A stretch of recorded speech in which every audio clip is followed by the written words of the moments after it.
দেশের বরেণ্য চিত্রশিল্পী ও ২১শে পদকপ্রাপ্ত সাংস্কৃতিক ব্যক্তিত্ব মোস্তফা মনোয়ার আর নেই।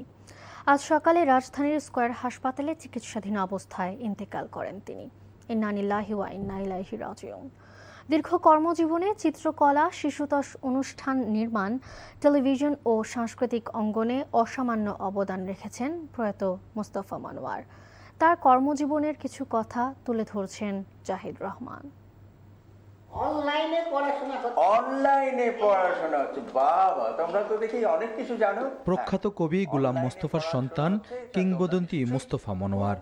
প্রত্যেকবারই ঝিনাইদহ হলেও ১৯৩৫ সালের ১ সেপ্টেম্বর মাগুরার নাকল গ্রামে জন্ম এই গুণী শিল্পীর।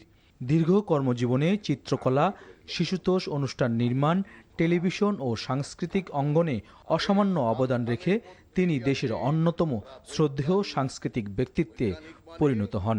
আমরা যতদিন আছি তোরা কেউ কিছু করতে পারবি না।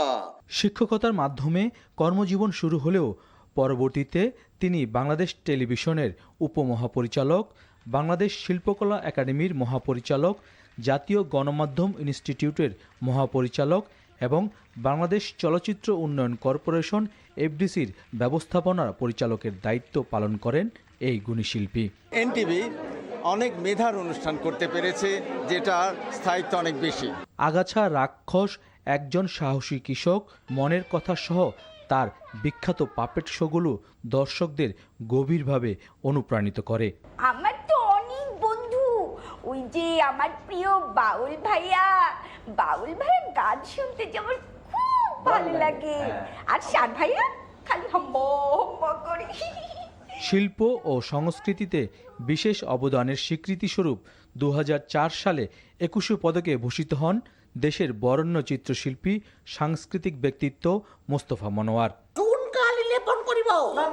না, এটা মোটেই ভালো কাজ না বাউল ভাই। চুনকালি নয়, রং তুলি দিয়ে গানের দেশ, প্রাণের দেশের ছবি আঁকো। ডাব পাতা, কাঁঠাল পাতা, পেঁপে পাতা, কুমড়ো পাতা, পটল পাতা, ঝাউ পাতা, তুলসী পাতা, পাতাবাহার পাতা, তারপর খাতার পাতা, বইয়ের পাতা, সব এইগুলো গাছের পাতা না, ভুল হইল। বাংলাদেশে পাপেট শো শিল্পকে জনপ্রিয় করে তোলা এবং টেলিভিশন অনুষ্ঠান নির্মাণে নতুন ধারা প্রবর্তনের জন্য মোস্তফা মনোয়ার বিশেষভাবে স্মরণীয় হয়ে থাকবেন। Zahid Rahman, NTV news, Dhaka.